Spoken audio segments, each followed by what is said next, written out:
This is Dateline, news and conversation. I've got a really important show for you all tonight. My guest is known to, I think, many of you. Some of you may not know her, but you should and you will after this show. She's Ann Wright, a retired U.S. Army colonel and a former U.S. State Department diplomat who resigned in 2000. I realize we were the Bahana. Yes, we were the Bahana. Wetiko. We were the outsiders. And in her letter of resignation,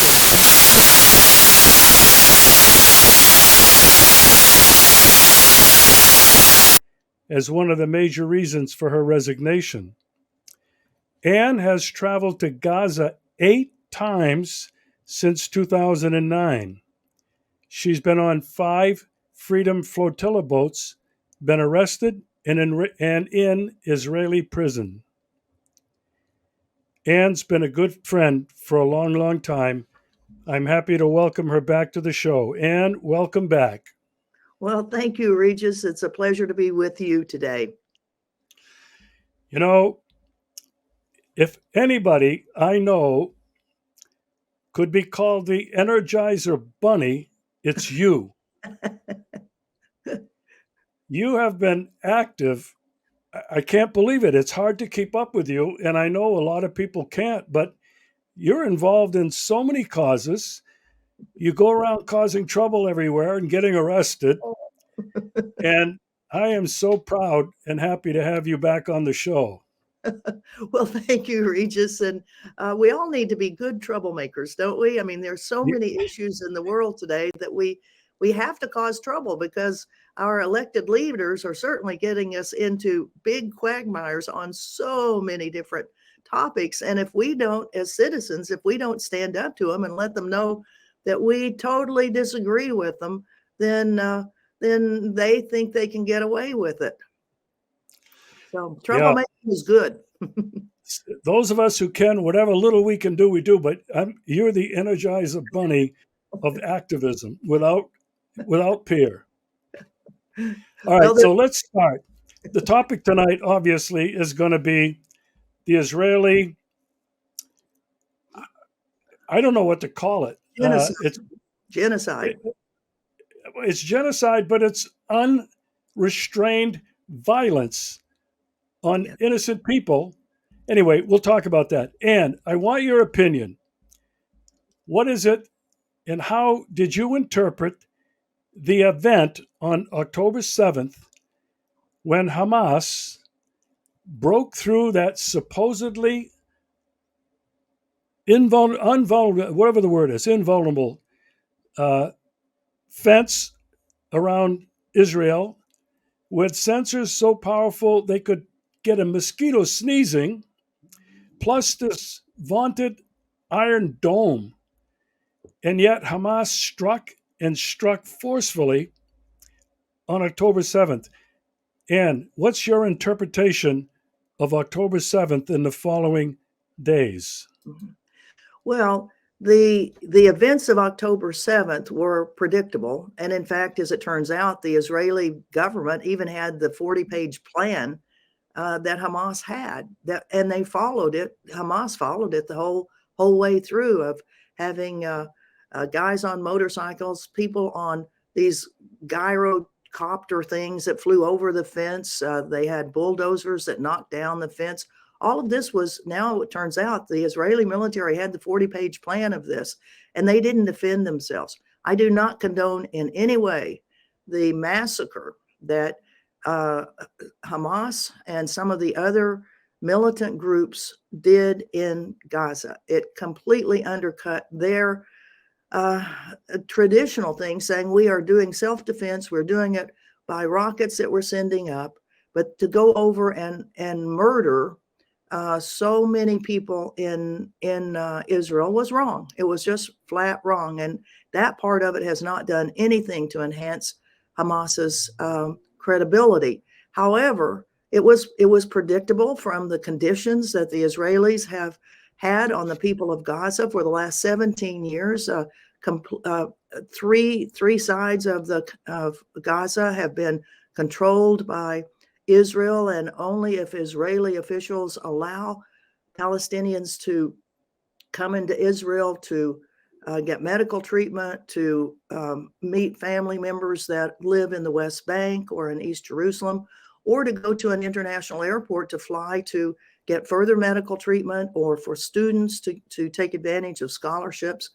And anyway, these are all of the conditions that led to Hamas having a very violent explosion against these horrible, horrible conditions.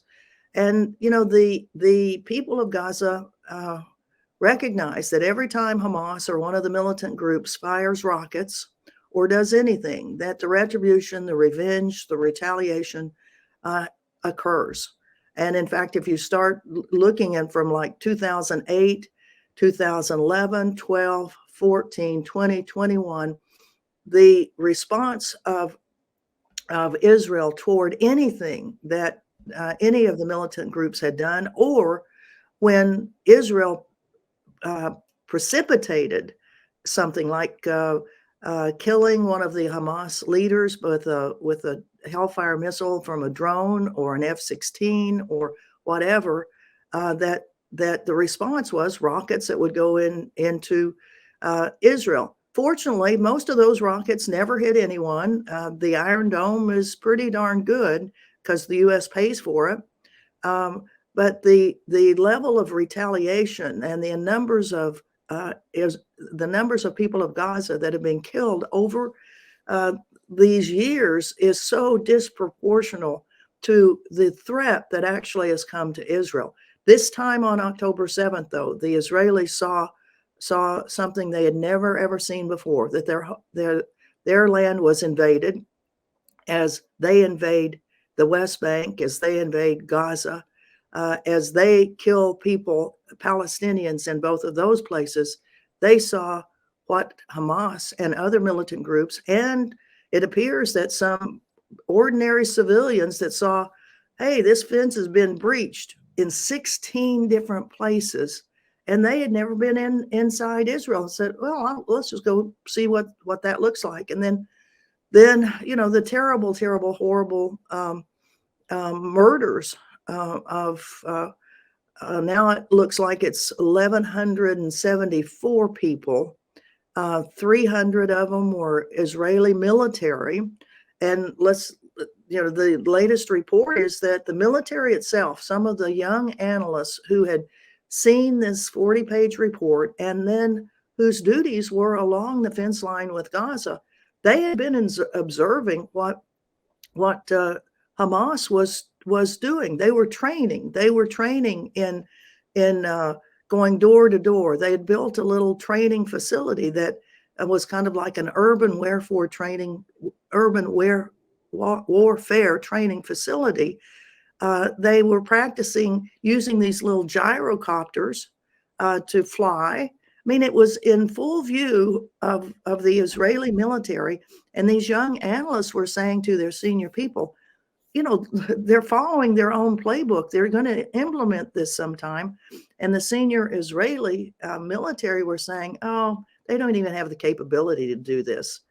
So there's hell to pay in Israel for their vaunted self-defense, their ability to defend themselves, and yet they were not. And let me jump in and ask you this: do you believe it was a false flag, that Bippy had intended this all along, or do you believe that it was arrogance on the part of Israel's IDF and maybe Netanyahu in his circle? So which do you think it was? No, I don't think it was a false flag. I think it was total incompetence by the military, their security apparatus, and certainly the people of Israel are really mad about what happened, for sure. And I would anticipate that as soon as this tragic response that the Israelis are doing, which has already killed over 16,000 people, anywhere from 6,000 to 8,000 women and children, as whenever they complete what they're going to do, which appears to be destroy Gaza. They've already destroyed most of the northern part of Gaza, and they're demanding that people, over 1 million people in Gaza, have now been forced to move from northern Gaza down into the southern half, into half the amount of land that normally the 2.3 million people live on. And now they're starting to really bomb southern Gaza. So I think their plan, it was well known that they always wished that they could destroy Gaza. And now, in the full view of the world, they are doing it. And with the complicity of the United States, no matter what Biden says, no matter what Blinken says about, oh, we're trying to get them to be very cautious about their bombing that might endanger civilians. Well, that's a bunch of crap. They are bombing, and the U.S. military, or the U.S. government, has given them a green light to do it.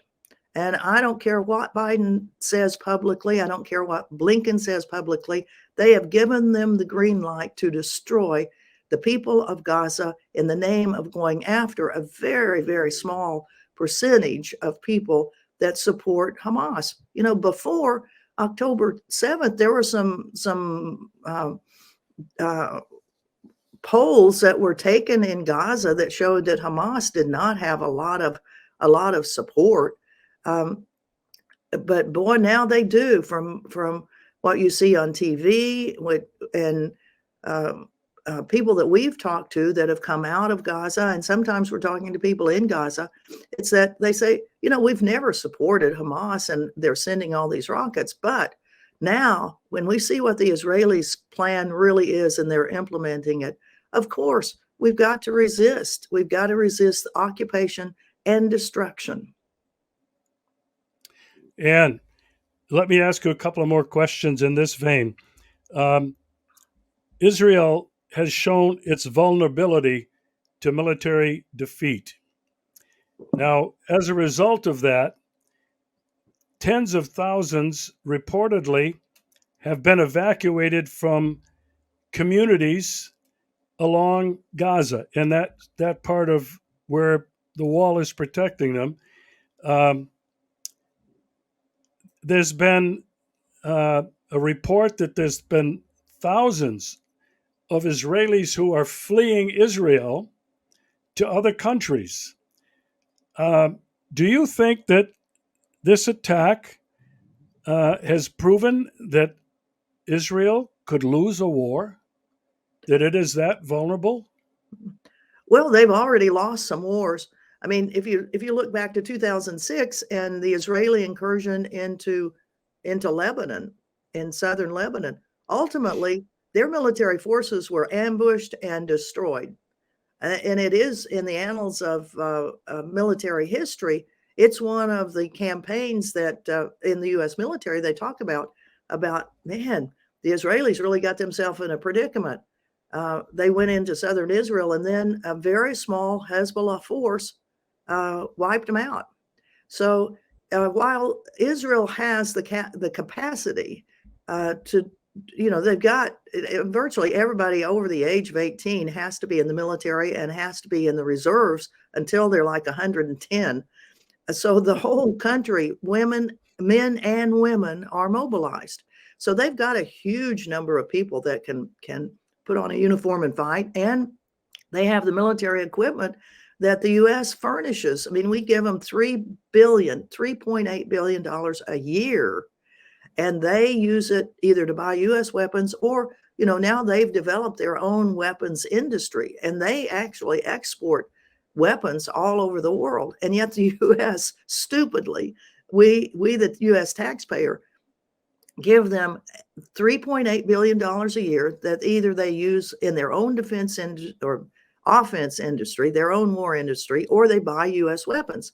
And now the Biden administration says, oh, poor old Israel, you know, we have to give them $14 billion more dollars. Well, that's one of the things that we are in Congress every single day, going to congressional offices, both in the Senate and in the House, saying, No way in the world should the U.S. be giving Israel more. You know, the 3.8 billion is half of what we give to the whole world.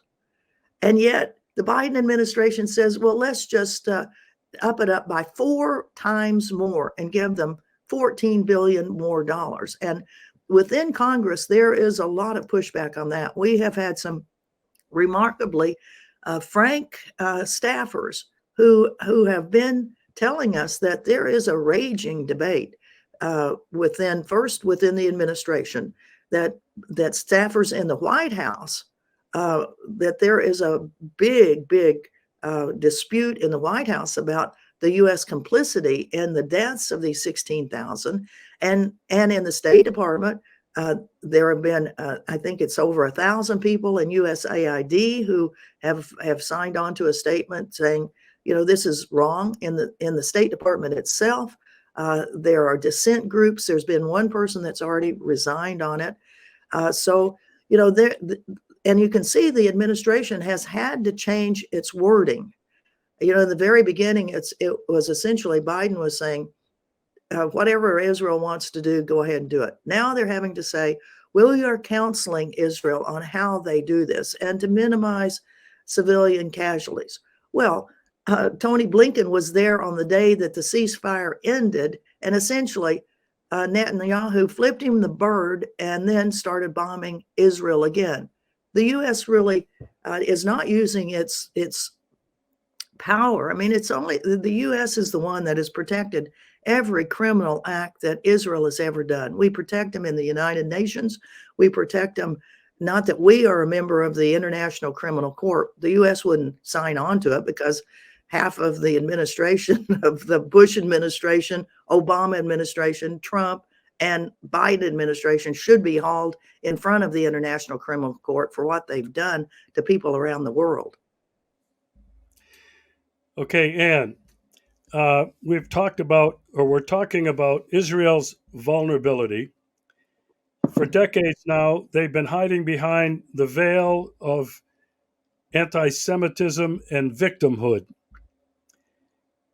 Do you think because of Israel's unrestrained response, and it is genocide, it's ethnic cleansing, do you think that Israel has a future much longer as a state, given how well the rest of the world has reacted? The people of the rest of the world are reacting incredibly in millions around the world. I've been disappointed that some of the Arab and Muslim countries have not come to their defense militarily. I really surprised at that. But do you think that Israel's future may be in question? No, not really. I think the state of Israel will continue to exist. I think it will. There are so many internal divisions within Israel. I mean, the very right-wing extremist government that's in power right now is abhorrent to a lot of people in Israel. As you mentioned earlier, a lot of people that have lived in Israel are leaving the country.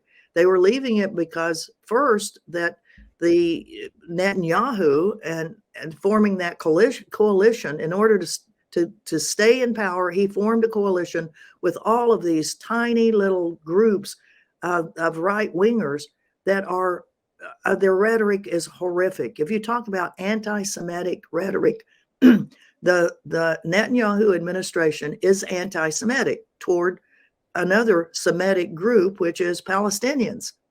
They are horrible, and what they say about the total destruction of Palestinians is horrible.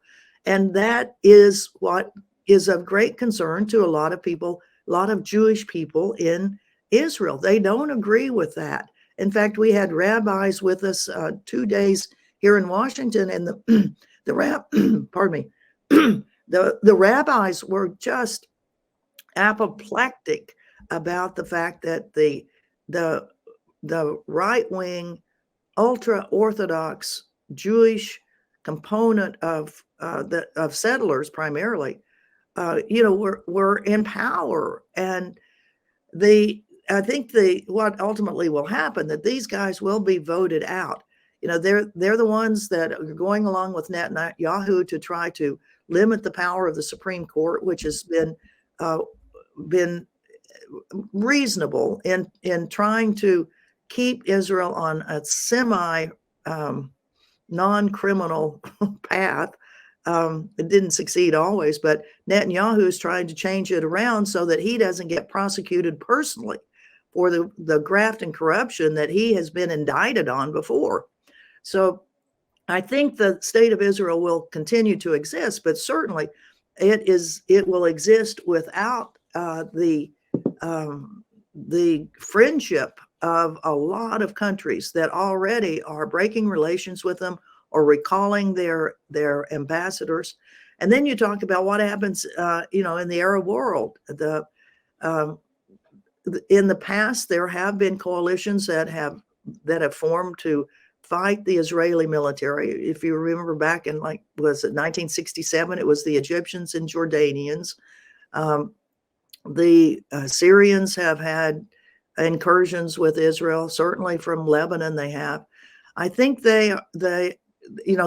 for other groups to form and say, we are actually going to fight Israel on Israeli land, which would primarily be in the Sinai, for them to do that is a major step. And it's a step that would result in, a regional war that would be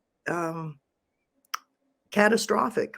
The Israelis have nuclear weapons. They've never used them before, but they've used all sorts of other illegal weaponry, to include cluster bombs, to include white phosphorus, and of course their greatest ally, the United States, that would come to the defense of its strongest ally, the democratic ally in the Mediterranean, the United States.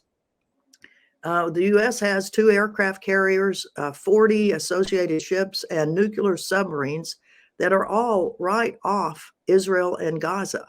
So I think the Arab countries, are very wary about themselves getting involved in this, because the history of the United States has been, well, the Israelis bombed the USS Liberty back in 1967, almost sunk and killed, 47 people, wounded 100 and some odd, and Israel is never held accountable for bombing a U.S. ship. So that shows how tight the U.S.-Israel connection is. So I think these countries, while they are horrified about what's going on, they are unwilling to jump into the fray. Now, it's interesting that the Jordanian government, and Jordan has 40% of Jordan, the citizens of Jordan are Palestinian.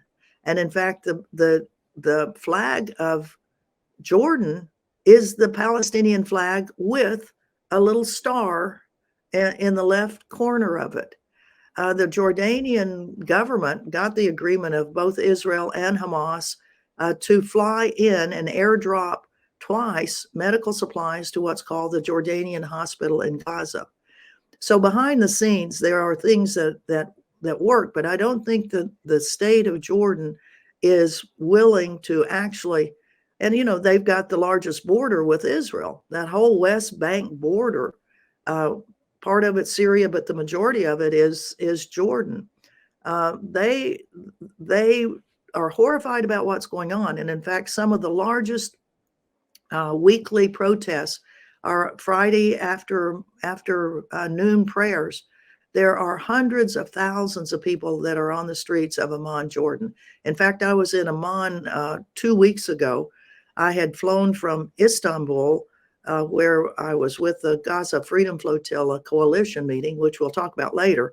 But I had flown to Cairo to join up with a U.S. delegation that was going to Cairo to talk with the Egyptian government about trying to allow more humanitarian aid into Gaza. And the Egyptians are at the mercy of both the U.S. And Israel. I mean, Egypt was the first country that, through the Camp David Accord, signed a peace agreement with Israel. And that was in part because the U.S. said, okay, we'll give we'll give you 3.8 billion a year. We'll give 3.8 billion to Israel, and you all just don't fight each other anymore. Well, Israel depends a lot on some of that aid, and so they are part of kind of the protection of the state of Israel. So anyway, I flew into Cairo. I've been there many, many times. That's the way we always got into Gaza, is to fly into to Egypt, and then we've taken like 8 delegations. Code Pink Women for Peace, the primary group in 2009 that took 5 delegations after the 2009 cast-led bombing of Gaza. Medea Benjamin, myself, Tig Berry went in January of 2009 to see because we saw on TV this level of devastation that was like, good Lord, this looks like World War II bombing of the U.S. bombing of German cities. And we were able to get in for like 48 hours. The Egyptians said, we're going to close the border again. So if you don't want to get stuck in Gaza, you got to do meet the people you want to meet with, take your pictures and come out. And we did. And we returned on International Women's Day in March of 2009 with our first group. And then we had 4 more groups that went in 2009. And then at the end of 2009, we organized what was called the Gaza Freedom March, which brought 1,350 people from 55 countries into Egypt. And we thought we had the agreement of the Egyptian government to then take all of these people, and we'd arrange buses and all this stuff into Gaza for one day in solidarity with the people of Gaza. Well, the Egyptian government ultimately double-crossed us. And ultimately, we were able to get 2 buses of 100 people in. But all of that to say, I've been in Egypt lots of times, and back in 2011, 12, 13, and 14. And we had a little bit of a dust up in 2014 where 100 international women were coming to go into Gaza again for International Women's Day. I was part of a group that got in 2 days earlier before the larger group was coming to Egypt.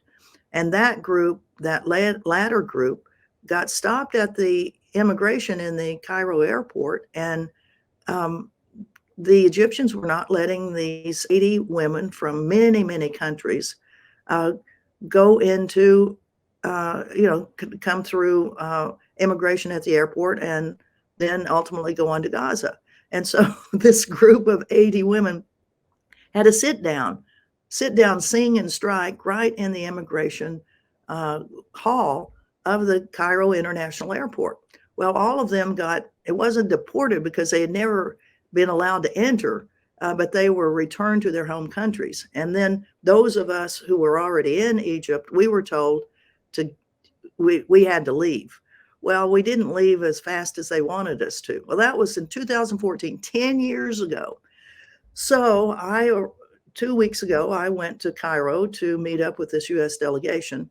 And I ended up in the same predicament, that after 3 hours of waiting for them to stamp my passport and sitting over to the side, this young Egyptian immigration officer came by and said, "Ma'am, we're really sorry, but the people in downtown Cairo are not allowing you to enter our country." And he was just so sweet. He was breaking it to me gently. I said, "Well, why?" And he said, "I don't know."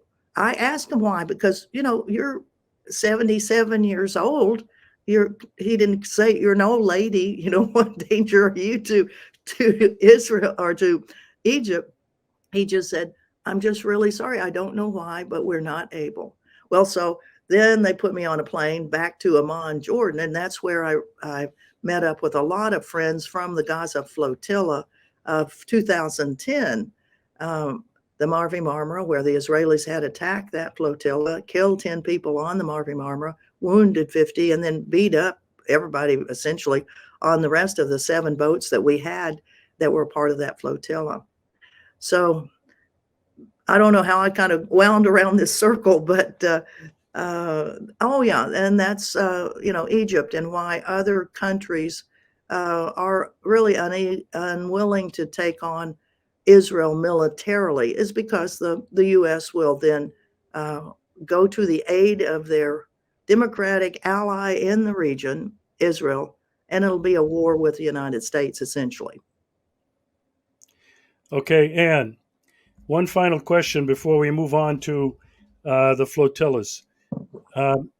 What's the solution? Do you think a two-state solution is ever possible? When the United States has done everything to undercut that or delay it, Israel certainly doesn't want any part of it. What do you see as the solution to this? Is there any? Well, it's the question of the century, isn't it? That the United States that has done everything possible to undercut a possible two-state solution because it supports everything Israel does. They do every now and then kind of say to Israel, well, all of those 800,000 Israeli settlers who have now settled have stolen land from Palestine in the West Bank. You shouldn't let them do that. You shouldn't allow the settlers to beat up the Palestinians and burn down the 1,000-year-old olive trees. You shouldn't be putting kids as young as 8 years old who have thrown rocks at a fortified armored carrier. You shouldn't put them in detention without charges for months and months at a time. You shouldn't do that. And then sometimes they might say, well, this siege that you have around Gaza, you ought to let more food into them. You shouldn't put them on what's called a diet, or you shouldn't mow the grass, so to speak, with their never-ending Israeli attacks on Gaza. But the strategy of the United States has been to support Israel, to make sure a two-state solution does not ever occur, that there never is a viable state of Palestine. And now for Biden and Blinken and Harris to be saying, oh, yes, there should be a two-state solution. Well, how in the hell can that happen? I mean, when nearly, a third to almost a half of the former lands that were designated for Palestine in the 1948 UN mandate have been taken over by settlers, and in these little pockets where they are divided up with walls between them, with Israeli citizen-only highways where, I mean, the life for Palestinians over the years has just become worse and worse and worse. And poor old Gaza, with a 17-year siege around it, a blockade, a quarantine around it, and the corridor that was supposed to be there to connect Gaza with the West Bank so there could be travel back and forth of families, that never occurred. So it is a mystery to me how this is all going to work out. I think from our point of view as international solidarity supporters of Palestine, the best we can do is just keep raising Cain with our government, saying you cannot continue to protect what the state of Israel is doing to Palestine. And then it's up to the Palestinians of how they're going to, a plan that they present to the world, not that the U.S. presents to the Palestinians as this is the only way that you're going to survive. Well, no, that's not the way to do it. Let the Palestinians, and there are disputes, of course, within the Palestinian societies. I mean, the Palestinian Authority itself is part of the problem. I mean, most Palestinians don't like the graft and corruption that's been going on through the Palestinian Authority. So the Palestinians themselves have to come to grips with how they're going to form their leadership package, who they're going to nominate to stand for election, how they're going to sort out the differences between Fatah and Hamas. And I mean, it is that part of it is complicated. The other part of it, which everybody always says, oh, it's such a complicated thing, Israel and Palestine. Well, that part's not complicated. We can see that Israel is just beating the hell out of Palestinians with no challenge by any other government. But what the Palestinians themselves, the future that they have to come to grips with, that is a really complicated thing.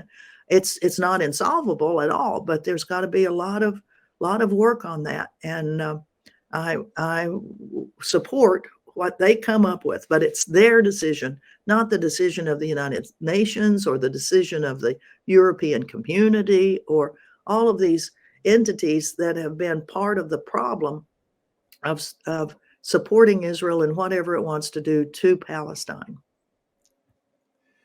Okay, Ann, we're talking about genocide here. I think we both agree on that. We're seeing, and you mentioned before we started the show that probably most of our, at least in recent memory, presidential administrations could be classified as war criminals. There are war crimes that are going on with the way Israel is killing 16 to 20,000 innocent, unarmed Palestinians. You mentioned that you're involved with something called Merchants of Death. Yes. Well, this is an international tribunal called the Merchants of Death Tribunal.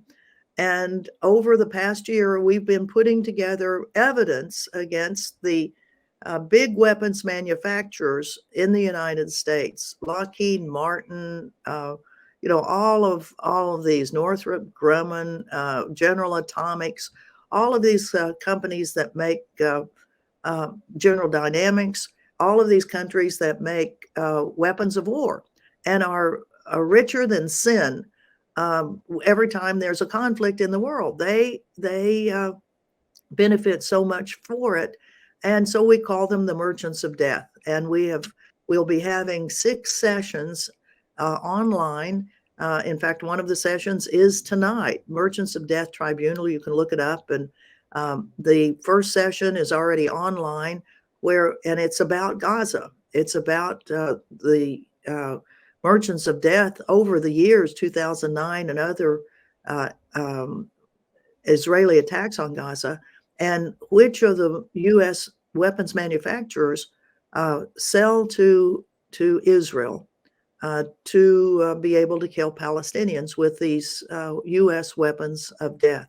So I would encourage everyone to go online.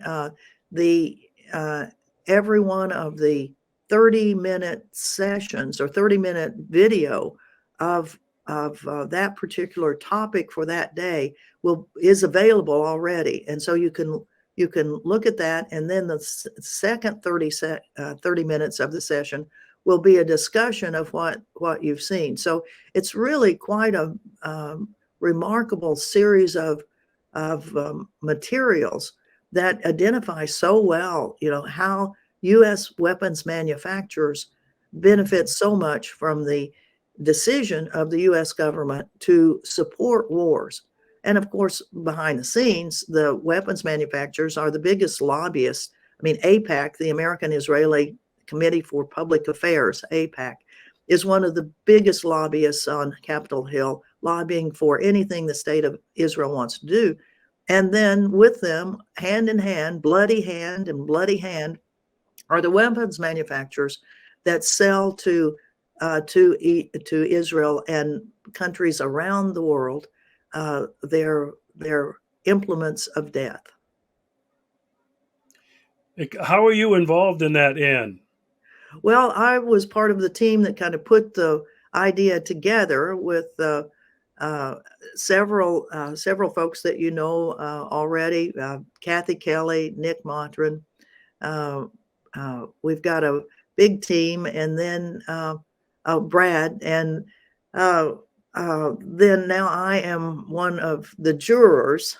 We have 12 jurors around the world. I suspicion that I will probably come in for a bit of criticism that I may not be an even-handed juror, and that's probably true. I mean, I'm going to convict those jerks for sure. But it's really pardon me, a very, very good series. They've done just a wonderful job of interviewing a lot of people.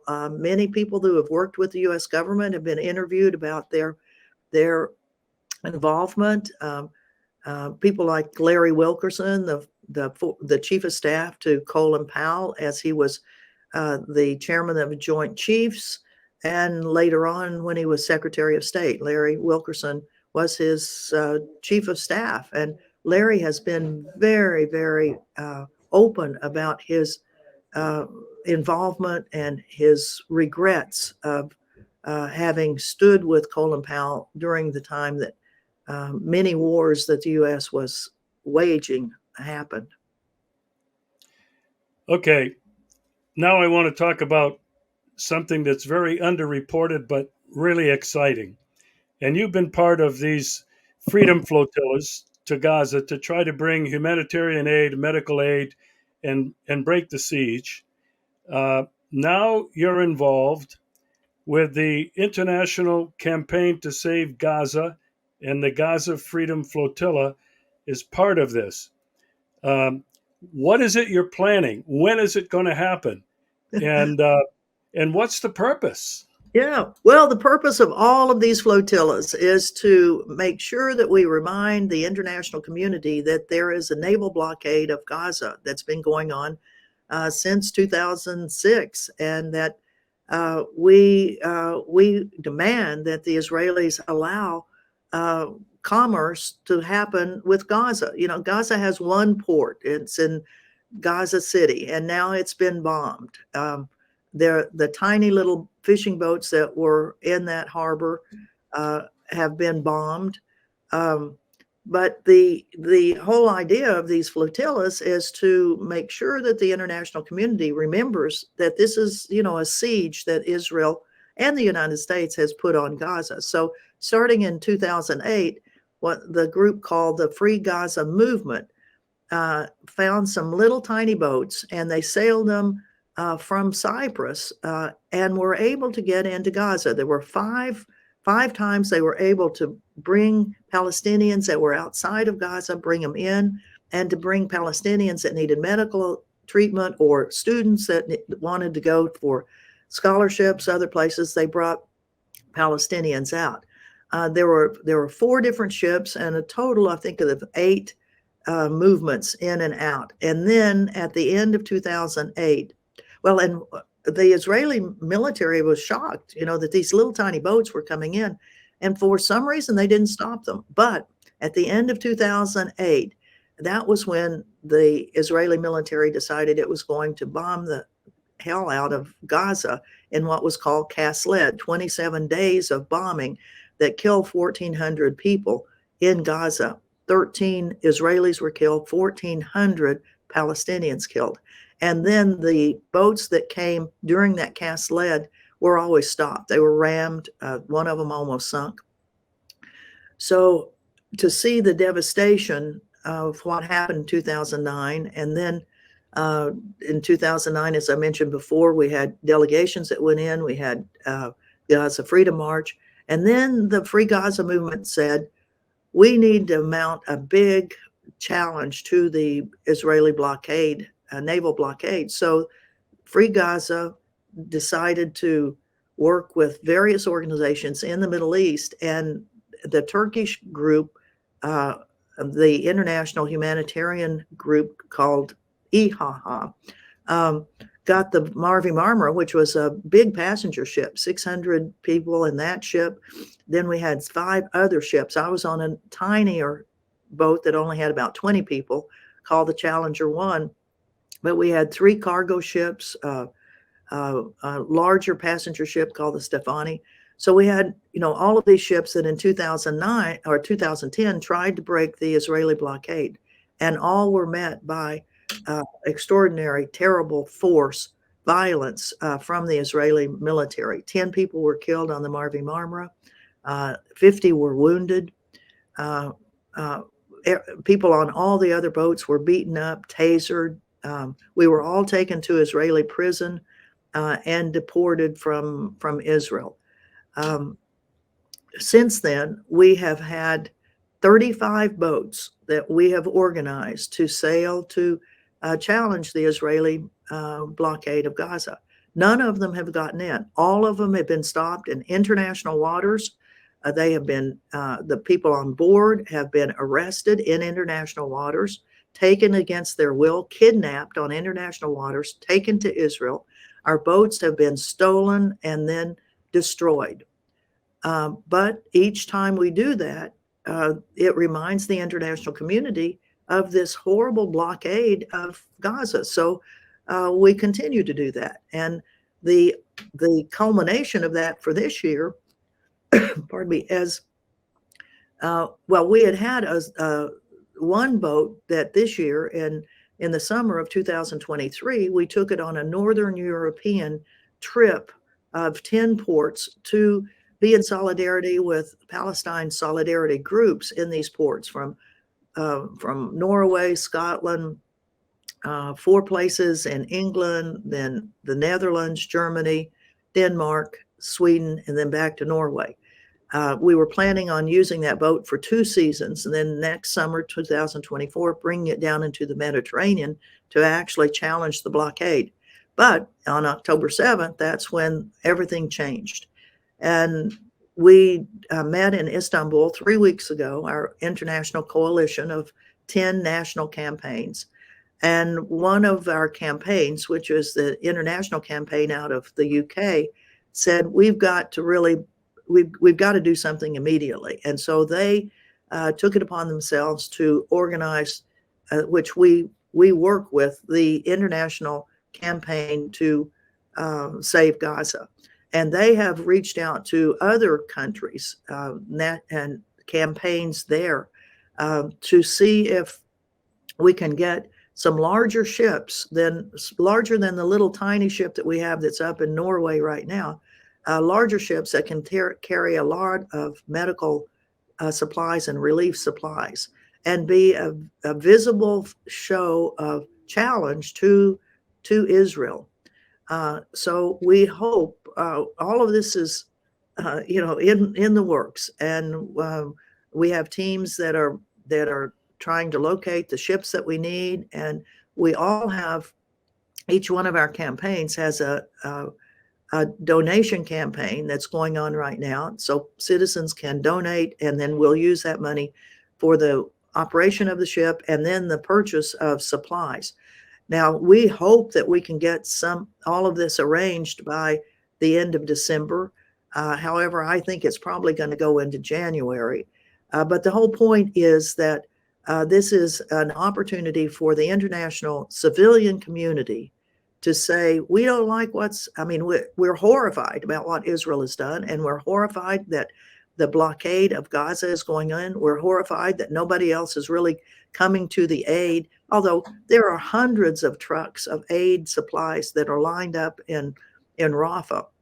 Lots of organizations that we work with over the years have already purchased supplies in Egypt and have put them on tractor trailers, and they are waiting in a massive, long line, waiting to get the permission to go into to Gaza. So this is just one more way to say, not only do we have that long line of aid waiting there, but we've got to talk about the political ramifications of this, that Israel still blockades Gaza. And the reason there's that long line is that it takes the permission of Israel to bring the trucks from Egypt into Gaza. The permission of Israel and the United States. There's been a whole team of U.S. people that have been in Doha and Qatar that have been part of this hostage relief thing, but they're also part of that group that works with the Israelis to decide how much food, water, medical supplies will be allowed to come in through Egypt. And the Egyptian government is, they are compliant with whatever the U.S. and Israel want to do to the Palestinians. So this is our way to say there's more to it than that. There's this siege that's going on that has to be addressed. And in fact, actually, President Biden and Harris, in their statements this last week, say that the blockade, the siege of Gaza, has to be one of the things that's discussed. Actually, this week, we have had more reasonable comments coming out of a U.S. administration about the future of Palestine Not that it's, it's the U.S. should be deciding it, but it's certainly the U.S. that gives the green light to Israel to accept, or to can push Israel to accept some of these things.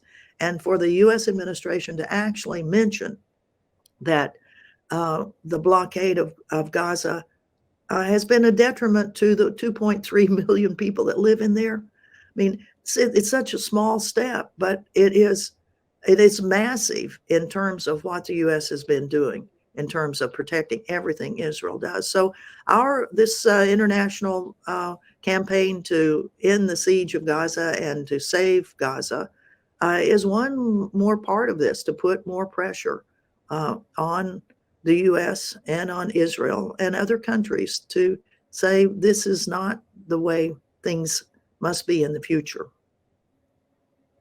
Yeah. United States now saying, well, it's one of those things that needs to be discussed. No, doesn't need any discussion. The discussion's been going on around the world for a long time. United States needs to say stop, and the United States needs to say stop the bombing completely, totally stop it. Get back to, if it's a two-state solution, get back to that, but stop this insanity, this madness, this evil that's going on. Anyway, Anne, how many countries are involved realistically now in this coalition? And part two to the question is, how many boats do you think you will be able to organize to come to bring this aid to Gaza? Well, there are 14 countries involved right now, or 14 civil pardon me, 14 civic organizations in 14 countries that are involved. Some are involved in a small way. Others are going to be involved in a much larger way. The ones that are really looking for large cargo ships. And I'm not going to name countries because, the Israeli Mossad is all over this. Every time we try to move boats toward Gaza, we have to be very careful because of the sabotage that's already happened to some of the boats, to the Israeli. Sometimes we get more press about what we're doing in Israel than we do in the international press outside of Israel. So the Israeli government really watches what we're doing. So I'm not going to name which countries we think and we hope we'll be able to get these boats. I would say probably at the most, there'll probably be 4 or 5. And as I mentioned before, we hope that we can get them going by the end of December, but I think realistically, it's probably going to be in January. But we will have a lot of publicity about it. We'll ask for donations. And in fact, if people want to donate, they can go to usboatstogaza.org and donate there. And then that money goes directly into the international campaign. So if they look for international campaign to save Gaza, there will be a listing of all of the campaigns that are a part of this. I'll put the links to that, to both of those or all of those. And I'm reading your article. I've already read it. I'll put those links in the description. How else can people get involved besides sending donations? Oh, there's plenty of ways to get involved. I mean, every day before you have breakfast, please call, if you're a U.S. citizen, please call your congressional, your members of Congress. Just call them every single day. Email them every single day. As we go into these offices, we ask, are you getting a lot of phone calls? And the interns that are there that answer the phone always go, oh my God, yes. This has caused more citizen involvement than anything else that we've been involved in. And if you have time to come to Washington, D.C. and want to be a part of the teams that go into Congress or go to the White House. Yesterday, on the day, Friday, as Israel began bombing Gaza again, we started at 10 o'clock at the White House with a rally with U.S. labor.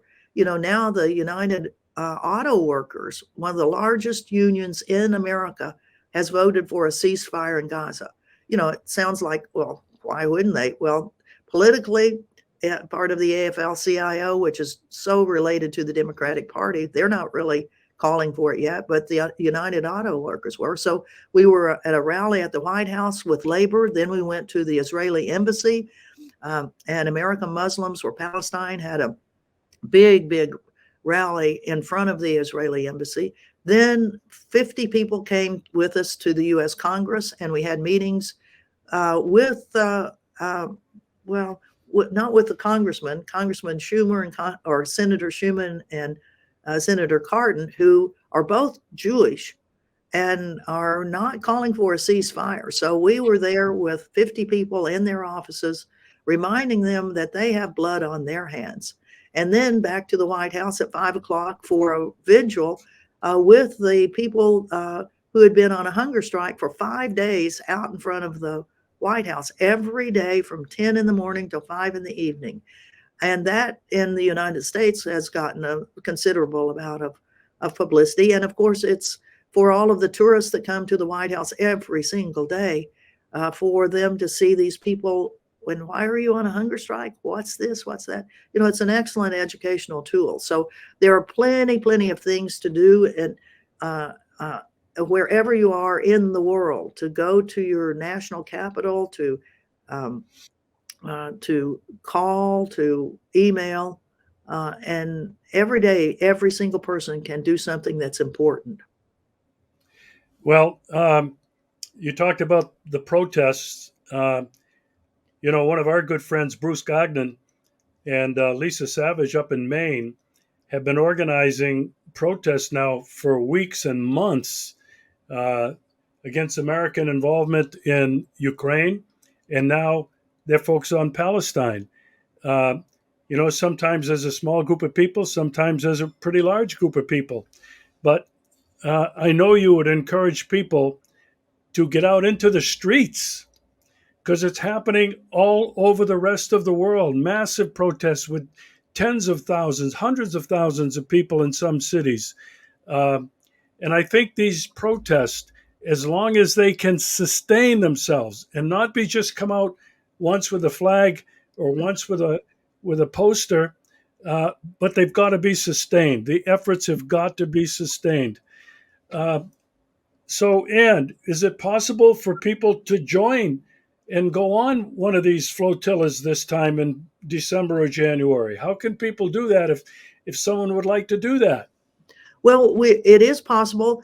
We do have a passenger application form that's on the U.S. Boats to Gaza website. I will say that we are very careful about the people that we select to go on these. Not everybody who wants to go can go. We want people who are willing to come back to their home areas and really help with doing speaking tours to Wright. It's not just getting on a boat and being there in solidarity. We have to have commitment that people are going to work afterwards on all of this. And I'll say we have a lot of applications, and we appreciate everyone who says, I'm willing to stand up to the Israelis by this, because it's dangerous. It is dangerous to do this. You never know what the Israelis are going to do. If they're going to shoot somebody, if they're going to laser, taser them, if they're just going to beat them up, you don't know. So we appreciate everybody that's willing to say, I'm willing to take that, but we can't take everyone. But we appreciate their wonderful support for Palestine. And I'll mention, on the issue of marches, yes, marches. We had one yesterday again at the White House. We had two events going on at the same time. We had a die-in that was right on Pennsylvania Avenue, right at the White House, with 50 people that were in bloody shrouds and small little shrouds for the 6,000 or more kids that have been killed. And then another group that was the Palestine Youth Group, who in Washington are really, really important of mobilizing lots of people, loud people who are willing to hit the streets and have chants that are so important and describe the history of what's happening here. So yes, hit the streets, cause a little good trouble, peaceful, nonviolent, and that's the motto of our ships. We are peaceful. We are nonviolent. We are sailing against criminal blockade of Gaza. But we are nonviolent, but it doesn't mean that the Israelis are going to be nonviolent toward us. Yeah, I will end on this note. You talk about nonviolence, but the Israelis have always been violent, not only towards Palestinians, but to anyone who gets in their way or objects to what they're doing. Mossad, you talk about assassinations, you talk about undermining your efforts around the world, so you have to keep it quiet. These Israelis have not shown any restraint towards anyone that they consider a threat or an opponent. And I don't think we've ever seen anything like this, uh, certainly in my lifetime. Well, they're brutal. They're brutal. But, you know, the U.S. is brutal too. The U.S. has assassinated leaders over the years, and the Israeli government and the U.S. government just keep trading what seems to work best to keep down social justice movements. And when you look at the U.S. Police departments that send police officers to Israel to learn how to control people better as the Israelis try to control the Palestinians, it's an insidious, bloody hand combination of the U.S. and Israel. And I want to thank you very much. It's so good to see you again. I wish you a lot of luck. I wish you safe travel. And I hope now, as the Merchants of Death continues to go forward and you bring these people and pass judgment on them, but more importantly for me, to keep tabs on the opposition to what Israel is doing, and especially the international campaign to save Gaza. I hope we can get you back, even if you're on the street with your phone. Well, I'm there a lot on my phone, so I'd be glad to. Thank you, Regis. And thanks for all the work that you do to bring people who are out moving around. And thanks for your witness being there in Crimea. Thank you.